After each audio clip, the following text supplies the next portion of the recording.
কিয়ামতের ছোট ছোট আলামত যেগুলো বর্তমানে প্রকাশ পাচ্ছে, যেগুলো বর্তমান আধুনিক জামানায় অনেক বেশি প্রকাশ পাচ্ছে। নবী আলাইহিস সালাতু ওয়াস সালাম কিয়ামতের কিছু আলামত, কিছু নিদর্শন আমাদেরকে বলে গিয়েছেন, যেগুলো নিদর্শন দেখার পরে আমরা বুঝতে পারবো যে কিয়ামত খুবই সন্নিকটে, পৃথিবীর ধ্বংস অনেক নিকটে চলে আসছে। এর মধ্যে একটা অন্যতম আলামত হচ্ছে কিয়ামতের পূর্বে জিনা এটা বেড়ে যাবে, অশ্লীলতা বেড়ে যাবে, বেহাইপনা এটা বেড়ে যাবে, মানুষের লজ্জা শরম কমে যাবে, মানুষের হায়া কমে যাবে, জিনা বেড়ে যাবে কিয়ামতের পূর্বে। আল্লাহ রাব্বুল আলামিন সূরাতুল বানী ইসরাঈলের মধ্যে বলেন, ওয়ালা তাকরাবুস সিনা ইন্নাহু কানা ফাহিশা ওয়া সাআ সাবিলা। আল্লাহ তাআলা বলেন, ওয়ালা তাকরাবুস সিনা, হে বান্দা তোমরা জিনার কাছেও যেও না। জিনা করা তো দূরের কথা, তোমরা জিনার কাছেও যেও না। ইন্নাহু কানা ফাহিশা, নিশ্চয়ই এটা ভয়ঙ্কর ফাহিশা কাজ, নির্লজ্জ কাজ, বেহায়াপনা কাজ, অশ্লীল কাজ। তো কিয়ামতের পূর্বে জিনা ব্যাপক প্রচলন হয়ে যাবে। যারা জিনা করবে তাদের শাস্তি কি? নবী আলাইহিস সালাতু ওয়াস সালাম যখন মেরাজে যখন গিয়েছিলেন, যাওয়ার পরে দেখে কিছু মানুষকে একটি চুলার মধ্যে আগুন জ্বলতেছে, ওই আগুনের মধ্যে কিছু মানুষকে দেওয়া হয়েছে।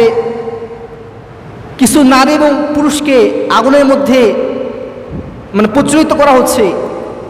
আগুনের যে অগ্নিশিখা আছে, অগ্নিশিখার মধ্যে সে জ্বলতেছে। নবী আলাইহিস সালাতু ওয়াস সালাম জিজ্ঞাসা করলেন, এই লোকদের কি শাস্তি, কেন এই শাস্তি হচ্ছে?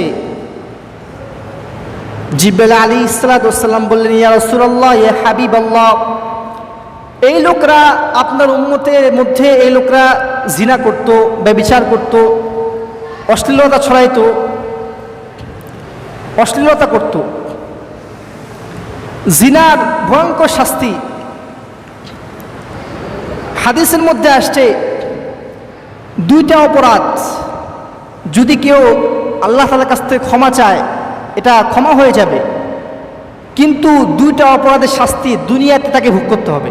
ভাই কটা অপরাধ ভাই জোরে বলেন, কটা অপরাধ? দুইটা অপরাধের শাস্তি। দুইটা অপরাধ এমন আছে যেগুলো আল্লাহ তাআলার কাছে ক্ষমা চাইলে মাফ হয়ে যাবে, কিন্তু দুনিয়াতে এই অপরাধের শাস্তি তাকে ভোগ করতেই হবে, করতেই হবে। দুইটা অপরাধ কি কি? এক নম্বর, ইয়াকুলুল খামরা, ইয়াকুলুল শরাব, মদ পান করা। যে মদ পান করবে, আল্লাহ তাআলার কাছে ক্ষমা চাইলে তার গুনাহ, সে যে গুনাহ করেছে, মদ পান করা হারাম, কবিরা গুনাহ, কবিরা গুনাহ করেছে, এটা আল্লাহ তাআলা মাফ করে দিবেন। কিন্তু সে যে নিজের ক্ষতি করেছে, এই জন্য তার শাস্তি দুনিয়াতে ভোগ করতে হবে। দেখবেন যে যারা মদ খায় তাদের অকাল মৃত্যু হয় এবং তাদের দুনিয়াতে অনেক অসুস্থ হয়, কঠিন রোগ হয়। ঠিক কিনা বলেন, রোগ হয় কিনা? এক নম্বর হচ্ছে মদ পান করা। মদ যারা পান করবে, দুনিয়াতে আল্লাহ পাক মাফ করে দিতে পারেন যদি সে মাফ চায়, কিন্তু আল্লাহ রাব্বুল আলামিন দুনিয়াতে তাকে শাস্তি দিবেন, সে শাস্তি ভোগ করবে। দুই নম্বর, জিনা করা।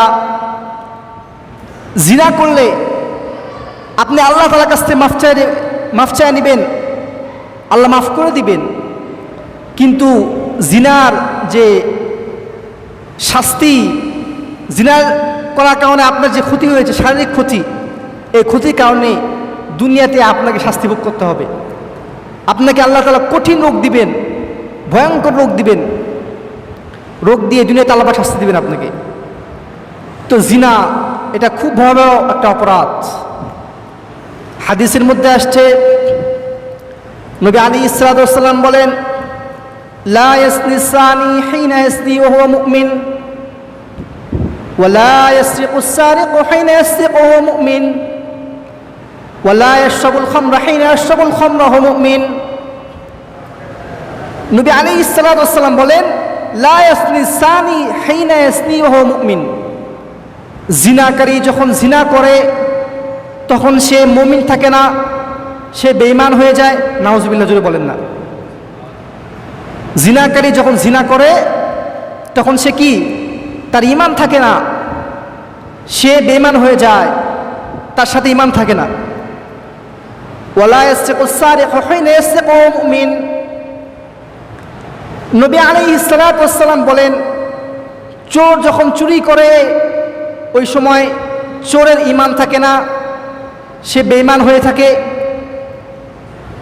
চোর যখন চুরি করে ওই সময় চোর চুরি করার সময় সে মুমিন থাকে না, সে বেঈমান হয়ে যায়। ওয়ালা ইয়াশরাবুল খামরা হিনা ইয়াশরাবুল খামরা ওয়া হুয়া মুমিন। নবী আলাইহিস সালাতু ওয়াস সালাম বলেন যে মদ পানকারী যখন মদ পান করে তখন সে মুমিন থাকে না, সে বেঈমান হয়ে যায়। এবং ডাকাত যখন সে ডাকাতি করে তখন সে মুমিন থাকে না, সে বেঈমান হয়ে যায়, ঈমান হারা হয়ে যায়। জিনাকারী যখন জিনা করতেছে ওই সময় সে মুমিন নয়, কাফের হয়ে আছে, ঈমান হারা হয়ে আছে। ওই সময় সে যদি মারা যায় তাহলে কি হবে ভাই? সে জাহান্নামী হয়ে যাবে।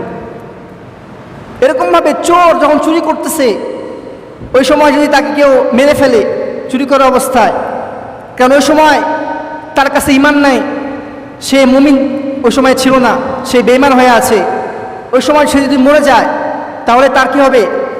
তার কোনো মুক্তি হবে না, সে জাহান্নামী হয়ে যাবে, কারণ সে বেঈমান হয়ে মারা গেল। এরকমভাবে যারা মদ খাবে, মদ যখন খাবে ওই সময় সে যদি মারা যায় তাহলে ওই সময় বেঈমান হয়ে সে মৃত্যুবরণ করবে। এরকমভাবে ডাকাত যখন ডাকাতি করবে, যখন লুট করবে মানুষের সম্পদ, ওই সময় যদি কেউ ওকে মারে ফেলে, সে যদি মারা যায় তাহলে সে বেঈমান হয়ে মৃত্যুবরণ করবে। তো জন্য প্রিয় ভাইয়েরা আমার, জিনার শাস্তি অনেক ভয়াবহ। বর্তমান সমাজে পরকীয়া এটা ভয়ঙ্কর মহামারী ধারণ করেছে, ঠিক নিয়ে বলেন। সব জায়গায় পরকীয়া ছড়ে গিয়েছে, কারণ বর্তমান বাংলাদেশে ইসলামিক আইন নাই। আল্লাহ রাব্বুল আলামিন কোরআনের মধ্যে বলেন, আয-যানিয়াতু ওয়াজ-যানি ফাজলিদু কুল্লা ওয়াহিদিন মিনহুমা মিআতা জালদা। জিনাকারী নারী, জিনাকারী পুরুষ যদি জিনা করে, ফাজলিদু কুল্লা ওয়াহিদিন মিনহুমা মিআতা জালদা, তাহলে তাকে 100টা ব্যত্যাঘাত করতে হবে। কয়টা ব্যত্যাঘাত করতে হবে ভাই? জোরে বলেন, কয়টা? 100টা। কয়টা? 100টা। জিনাকারী নারী, জিনাকারী পুরুষ যদি জিনা করে তাহলে তার শাস্তি হবে 100টা ব্যত্যাঘাত। ওয়ালা তাখুযুকুম বিহিমা রাফাতুন ফি দীনিল্লাহ। আল্লাহ তাআলা বলেন যে আমার হুকুম, আমার বিধান কার্যকরের ক্ষেত্রে তোমরা কখনোই দয়া করবা না। একজন নারী একজন পুরুষ জিনা করেছে, আপনি ভাবতেছেন যে একে যদি 100টা ব্যাত মারি তাহলে তো সে মরে যাবে, কিংবা 60টা মারলেন। আল্লাহ তাআলা বলে যে না, আমার বিধান কার্যকরের ক্ষেত্রে কোনো রকম কোনো দয়া চলবে না। যদি বাংলার জমিনে এই আইন কার্যকর হতো তাহলে পরকীয়া থাকতো, কি বলেন? কথা বলেন না কেন? পরকীয়া থাকতো, জিনা থাকতো। আর হাদিসের মধ্যে আসছে যে বিবাহিত পুরুষ, বিবাহিত নারী যদি জিনা করে তাহলে তার শাস্তি হচ্ছে রজম করা, পাথর নিক্ষেপ করে হত্যা করা। তো বাংলাদেশে এই আইন নাই, এজন্য বর্তমান সমাজে পরকীয়া এটা ভয়ঙ্কর মহামারী ধারণ করেছে। সব জায়গায় এই অপকর্ম চলতেছে।